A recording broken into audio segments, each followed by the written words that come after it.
मी आलोत गावाकडं आणि लेकरं विचारायला लागले की बाबा कुठे आहेत, बाबा कुठे आहेत. आई म्हणाल्या शेतात. मग चला शेताला, आम्ही नेते बाबाकडं.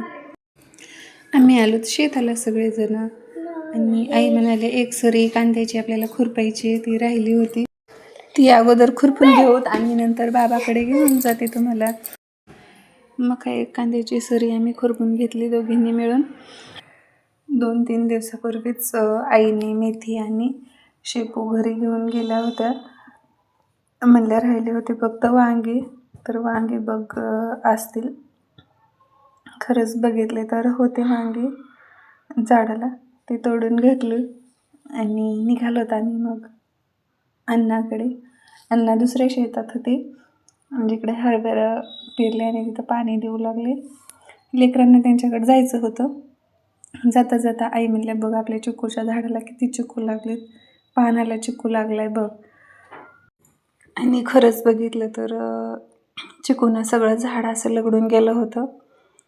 खूप सारे चिकू लागलेत. त्यानंतर आम्ही निघालो पुढं.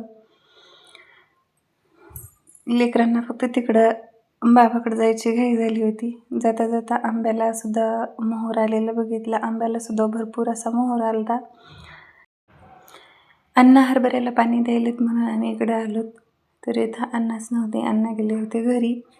मग काय आता पाईपाला पाणी तर सुरू होतं. म्हटलं चला हातपाय धुवायला लागल्याच्या नंतर ही लेकरं कशी पाठीमागं राहतील बरं. तीच परी आणि रुद्रांश हे दोघंसुद्धा आले आणि म्हटले आम्हाला इथं हातपाय धुवायचेत.